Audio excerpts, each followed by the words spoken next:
नमस्कार, astrology pro channel में मैं दीपक लोहनी आपका हार्दिक स्वागत करता हूं। आज मैं आपको 7 महाधनी योगों के बारे में बताने जा रहा हूं जो महर्षि पराशर द्वारा बताए गए हैं।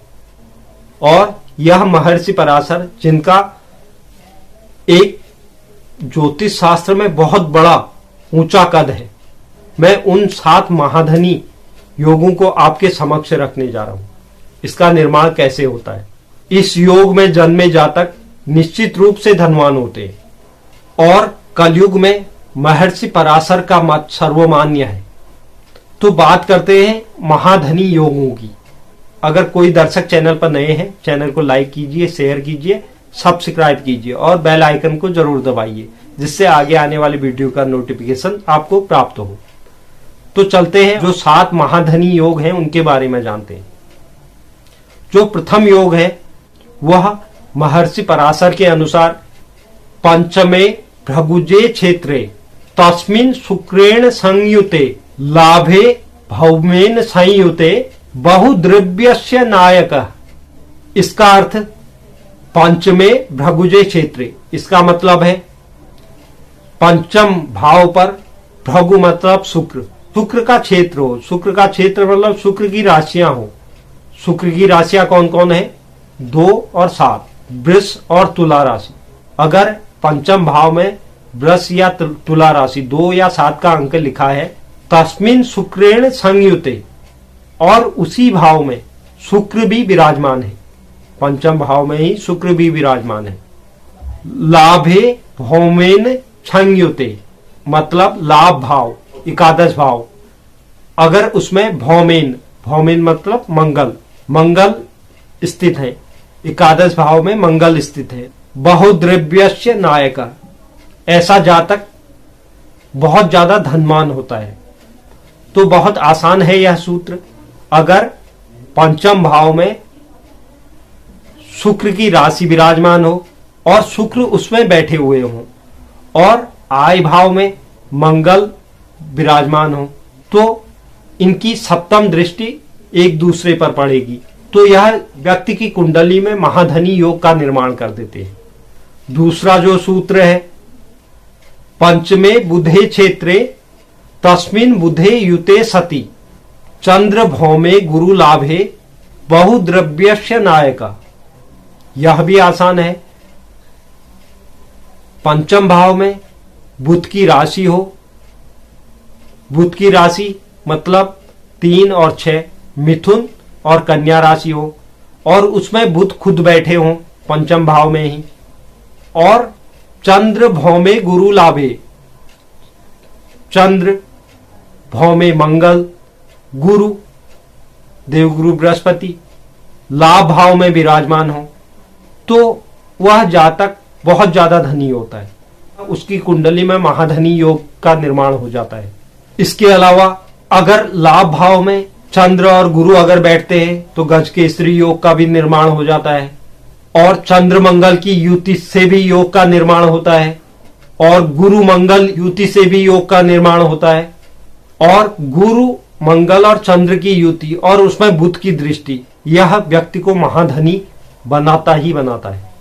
अब तीसरा जो योग है, पंचमे रवि क्षेत्रे तस्मिन् रवि युते सति, पंचमे रवि क्षेत्रे तस्मिन् रवि युते सति। 5वें भाव में रवि मतलब सूर्य का क्षेत्र हो, सूर्य की जो राशि है 5 सिंह राशि, 5 का अंक है। अगर पंचम भाव में 5 का अंक लिखा हो और सूर्य भी उसी में आकर अगर बैठ जाते हैं, लाभे शनि इंदु जीवाठी, लाभ भाव में शनि, इंदु यानी चंद्रमा, जीव बोलते हैं बृहस्पति, देवगुरु बृहस्पति को जीव, शनि चंद्रमा और गुरु अगर विराजमान होते हैं तो यह महाधनी योग होता है। अब आप यह भी सोच रहे होंगे कि चंद्र और शनि अगर एक साथ बैठ जाते हैं तो विष योग का निर्माण होता है, और शनि की दृष्टि सूर्य पर पड़ती है तो उसे अपमान का सामना करना पड़ता है। यह होता है, लेकिन इसका महाधनी योग से कोई लेना देना नहीं। यह परेशानियां उसके जीवन में जरूर आएगी, अपमानित होना पड़ेगा। अगर शनि की दृष्टि सूर्य पर पड़ेगी उसे जीवन में अपमानित होना पड़ेगा। इसके अलावा विष योग भी उसकी कुंडली में स्थित होगा, लेकिन यह कहां लिखा है कि अपमान जिस व्यक्ति का होगा या विष योग जिस कुंडली में होगा वह धनी नहीं होगा। वह एक अलग योग है और यह एक अलग योग है। अगर उसे अपमानित भी होना पड़ेगा, क्योंकि शनि की दृष्टि सूर्य में पड़ रही है, वो जीवन काल में जरूर अपमानित होगा कभी न कभी। इसके अलावा उसकी कुंडली में विष योग का भी निर्माण होगा। शनि और चंद्र एक साथ बैठे हैं, लेकिन वह व्यक्ति जरूर अपने जीवन काल में धनी होगा, महाधनी होगा। अब गुरु और चंद्रमा साथ है लाभ भाव में, तो गजकेसरी योग का भी निर्माण होता है। यह होता है अगर कुछ दुर्योग बनते हैं तो उसे हम एक नजरिए से नहीं देखना चाहिए। अगर कुछ दुर्योग है तो वह योग का भी निर्माण करेगा, क्योंकि दुर्योग में योग भी शामिल है। और अगर जीवन काल में नाम है तो बिगर अपमान के नाम नहीं हो सकता, और यश है तो बिगर अपयश के यश भी संभव नहीं है। तो हमें खाली दुर्योग ही नहीं देखना है, उसमें जो योग का निर्माण हो रहा है उसे भी हमें जानना होगा, अगर कुंडली का अध्ययन करना सीखना है तो। अब जो चौथा महाधनी योग है, पंचमेतु शनि क्षेत्रे तस्मिन शनि युते सति। पंचम भाव में शनि का क्षेत्र हो, शनि की जो राशियां हैं वह विराजमान हो 10 या 11, और उसी भाव में आकर शनि भी बैठ जाए। लाभे रविंदु संयुते बहुद्रव्य नायका, और लाभ भाव में जाकर रवि और इंदु, रवि माने सूर्य और इंदु मतलब चंद्रमा, यह दोनों अगर विराजमान हो जाते हैं तो यह भी महाधनी योग का निर्माण हो जाता है कुंडली में। वह जातक जरूर महाधनी रहता है जीवन में। और जो पंचम सूत्र है, पंचमे गुरु क्षेत्रे तस्मिन गुरुवः युते सति।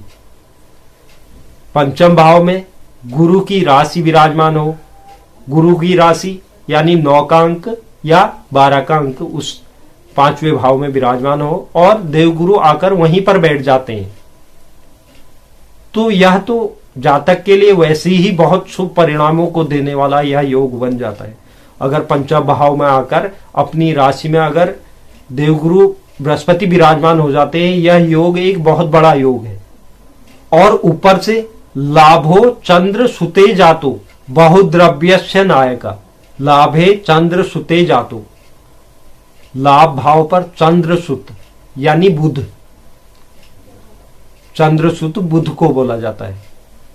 अगर लाभ भाव में आकर बुध अगर विराजमान हो जाते हैं तो बुध और देवगुरु बृहस्पति में दृष्टि संबंध बन जाता है, तो यह एक बहुत बड़ा महायोग है, महाधनी योग है। अब जो छठा सूत्र है, पंचमे कुजक क्षेत्रे तस्मिन कुज युते सति। कुजक बोला जाता है मंगल को। अगर पंचम भाव में मंगल की राशि विराजमान है, मंगल का क्षेत्र है, मंगल की राशि विराजमान है, मंगल की राशि होती है 1 और 8 का अंक। अगर यह पंचम भाव में विराजमान है और उसी में आकर मंगल बैठ जाए, लाभस्ते भृगुपुत्रेषु बहुद्रव्य नायका। लाभ भाव में जाकर अगर भृगुपुत्र बोलते हैं शुक्र को, अगर शुक्र ग्रह लाभ भाव में जाकर विराजमान हो जाते हैं तो ऐसा जातक भी महाधनी होता है। मंगल पंचम में अपनी राशि में विराजमान हो और लाभ भाव में जाकर शुक्र विराजमान हो जाते हैं, तो यह एक महाधनी योग का निर्माण हो जाता है। अब जो अगला सूत्र है और अंतिम सूत्र है, उसमें पंचमेतु शशि क्षेत्रे तस्मिन शशि युते सति। शशि यानी चंद्रमा, अगर पंचम भाव में चंद्र की राशि विराजमान हो, मतलब 4 का अंक विराजमान हो, और उसमें जाकर चंद्रमा खुद विराजमान हो जाते हैं पंचम भाव में। सनवह लाभ स्थितो जातो बहुद्रव्य नायका। अगर लाभ भाव में जाकर शनि विराजमान हो जाते हैं तो यहां पर भी अगर लाभ भाव में शनि विराजमान होते तो विष योग का निर्माण हो रहा है, लेकिन वह व्यक्ति महाधनी जरूर होगा। तो उम्मीद करता हूं कि आप लोग जो 7 महाधनी योग थे वह समझ गए होंगे, और आगे आने वाले समय में भी मैं इसी तरह की जानकारियां आपको देता रहूंगा। और जो दर्शक चैनल पर नए हैं, चैनल को लाइक कीजिए, शेयर कीजिए, सब्सक्राइब कीजिए और बेल आइकन को जरूर दबाइए, जिससे आगे आने वाली वीडियो का नोटिफिकेशन आपको प्राप्त हो। धन्यवाद।